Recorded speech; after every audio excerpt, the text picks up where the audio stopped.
Oke, para baristara. Ah, nah, kali ini kita akan membahas berkaitan dengan belajar menjadi barista itu seperti apa gitu. Langkah-langkah yang memang harus dilakukan untuk menjadi seorang barista itu seperti apa gitu.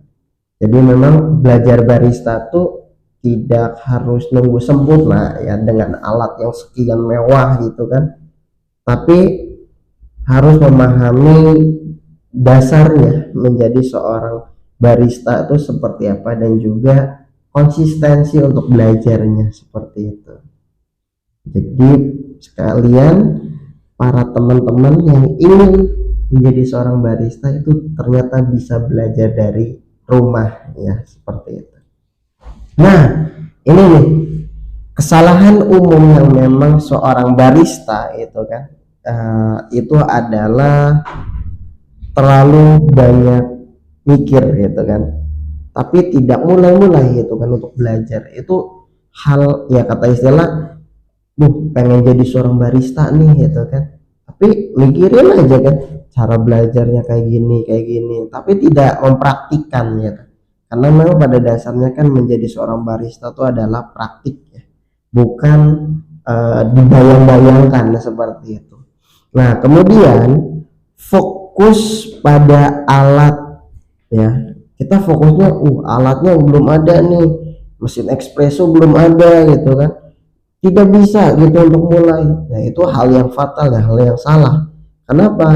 Karena pada dasarnya itu bukan pada alatnya yang mahal, tapi itu berdasarkan dengan skill ya, skill yang memang harus dilakukan. Karena banyak metode yang memang harus dilakukan ketika membuat kopi ya, membuat kopi itu banyak sekali gitu.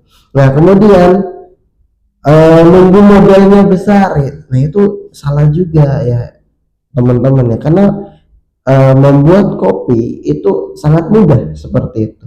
Nah, kemudian takut salah dan juga takut jelek. Nah, itu kan kalau belajar kan jangan takut salah, dalam artian kita harus bisa untuk terus mengevaluasi, terus untuk membenahi lagi gitu kan, ini kurang apa, sehingga apa, barista hebat itu terlahir dari latihan yang sederhana dan juga konsisten seperti itu.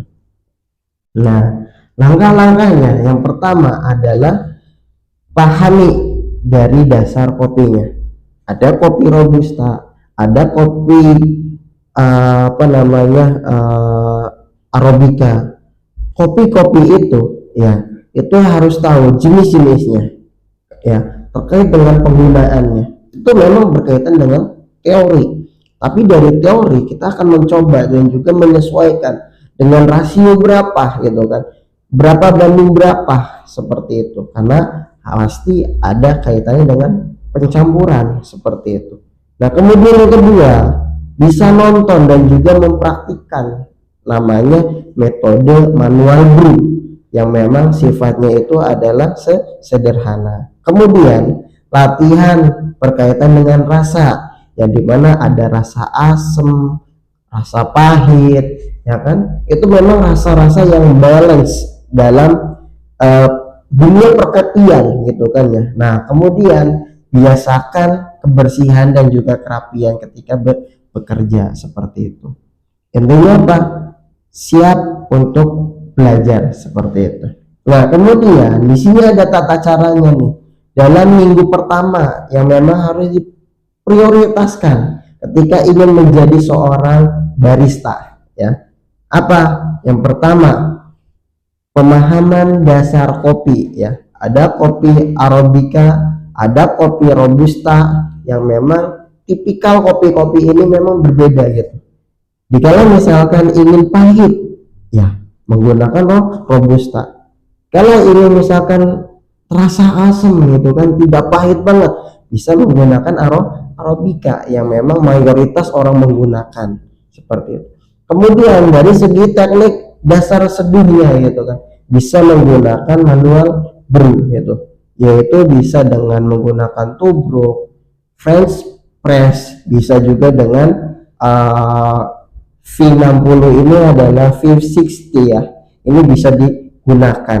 Ada juga menggunakan metode Vietnam. Nah itu memang banyak metode manual seperti itu, tapi yang perlu harus dilihat itu adalah dari segi pencampurannya, dari segi konsistensi membuat resepnya. Itu yang memang banyak orang yang tidak tahu gitu kan ya, seperti itu. Kemudian sikap yang memang membiasakan untuk menjadi seorang barista itu adalah apa? Disiplin, ya kan, teliti, dan pasti konsistensi untuk belajar seperti itu.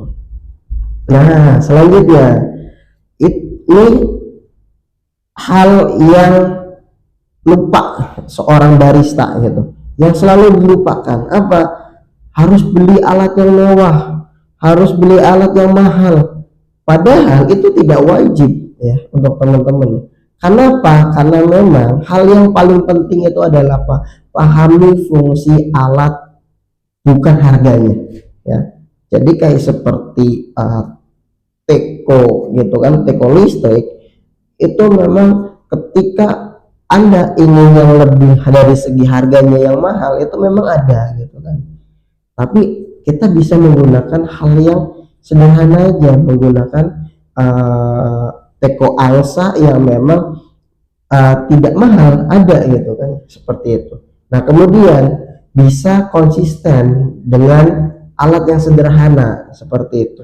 Kemudian skill dulu ya, kemudian masalah alat tuh ya belakangan. Kalau misalkan kita beli alatnya yang mahal, kadang kita juga pakai merasa apa, takut rusak lah dan sebagainya. Alhasil apa ya, itu tidak mulai-mulai untuk belajar seperti itu. Intinya alat sederhana tapi konsisten dan juga paham tentang rasa perkopian seperti itu.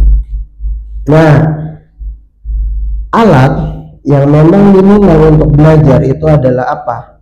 Bisa pastinya tentang kopinya, itu bisa dengan kopi bubuk. Kalau misalkan kita belum punya grinder gitu ya teman-teman ya, seperti itu. Timbangan sederhana itu kan. Kemudian apa? Manual brew ini adalah metode yang memang alat-alatnya itu yang pasti ada di dapur ya teman-teman ya. Nah kemudian air bersih dan juga pasti membutuhkan termometer. Ini hal opsional untuk mengukur suhu seperti itu. Dan pastinya itu adalah catatan terkait dengan rasa seperti itu. Nah ini bisa dicontoh ya, terkait dengan selama 7 hari itu bisa menjadi seorang barista gitu kan. Nah yang per hari pertama, hari kedua kenalan dengan kopi dan juga rasa ya kan, dengan berbagai mix ya, dilatih untuk berkait dengan penyeduhan kopi. Kemudian yang ketiga, di hari ketiga dan juga hari keempat itu bisa dengan latihan seduh satu resep yang sama, terus diulang, itu akan terbiasa ya. Dan dari hasil terbiasa tersebut itu mengevaluasi dari segi rasa, itu saya yakin udah bisa menjadi seorang barista. Nah kemudian kalau misalkan terjadi penambahan resep, maka di situ perlu namanya evaluasi rasa dan juga konsistensinya seperti itu. Nah kemudian hari terakhir itu adalah catat progresnya, catat resep-resepnya, kesalahannya yang dievaluasi tersebut. Oh ternyata ini kurang susu UHT-nya, oh ini kurang susu evaporasinya, oh ini kurang berkaitan dengan suhunya yang masih minim, kayak seperti itu. Nah itu yang perlu dicatat untuk pembelajaran gitu kan, selama 7 hari bisa menjadi seorang barista seperti itu. Nah mindset yang memang harus dijaga itu adalah apa? Tidak harus jago di awal. Ingat ya, tidak harus jago di awal, tapi dari kesalahan itu bisa dievaluasi seperti itu. Kemudian jangan dibandingkan dengan yang sudah lama, ya pasti gitu kan, orang yang sudah lama pasti akan jago-jago gitu kan, mereka sudah bisa membuat art latte dan sebagainya gitu kan. Tapi kita bagi pemula, minimal kita paham tentang proses penyeduhannya terlebih dahulu seperti itu. Kemudian komposisi berkait dengan resep Itu kita tahu seperti itu. Kemudian salah itu bagian dari pembelajaran, seperti itu ya. Jadi jangan takut salah, kita harus terus evaluasi, kita harus terus belajar dari hal kesalahan. Kemudian fokus pada progres pribadi gitu. Jangan melihat ke kanan ke kiri, tapi yang kita lihat adalah progres kita sendiri, seperti itu. Yang dimana dalam hal ini gitu kan, untuk menjadi seorang barista yang pertama kali gitu kan ya, yang memang tidak paham tentang kopi dan sebagainya, itu kita bisa lihat dari mulai langkah paling sederhananya, yaitu tadi ya kan, memahami dari segi kopi, rasa, sehingga bisa membuat kopi dalam teknik penyeduhan, seperti itu. Yang kedua yaitu adalah skill lebih penting ya. Ingat, skill lebih penting, jangan melihat alat. Kenapa? Kalau melihat alat, wah kapan beresnya, kapan kita actionnya gitu kan. Kenapa? Kita harus ingat skill itu lebih utama. Kemudian minggu pertama kalau misalkan ingin berlatih ya, di minggu pertama itu fokusnya pada dasar dan juga konsisten yang tadi dijelaskan ya. Kemudian catat progresnya, jangan kata istilah gengsi gitu kan, orang-orang belajar dengan menggunakan mesin yang mahal tapi kita dengan alat seadanya. Jangan gengsi seperti itu, tapi jangan dilihat dari segi mahal dan harga lainnya, tapi kita melihat adalah konsistensi kita ketika belajar, seperti itu. Kemudian yang terakhir adalah belajar itu sebagai proses, bukan sebagai ajang perlombaan. Jadi jangan cepat-cepat puas dan sebagainya, tapi kita terus mengevaluasi diri kita gitu kan, terus mengevaluasi untuk belajar kopi gitu kan, sampai bisa membuat kopi-kopi lainnya dengan resep-resep yang lainnya, seperti itu ya. Jadi kamu tidak terlambat untuk belajar ya, tidak terlambat untuk menjadi seorang barista. Dengan mulai hari ini gitu kan, yuk kita belajar dengan menggunakan alat sederhana dengan metode manual brew yang tadi dijelaskan gitu. Oke, terima kasih untuk barista, semoga bermanfaat. Terima kasih.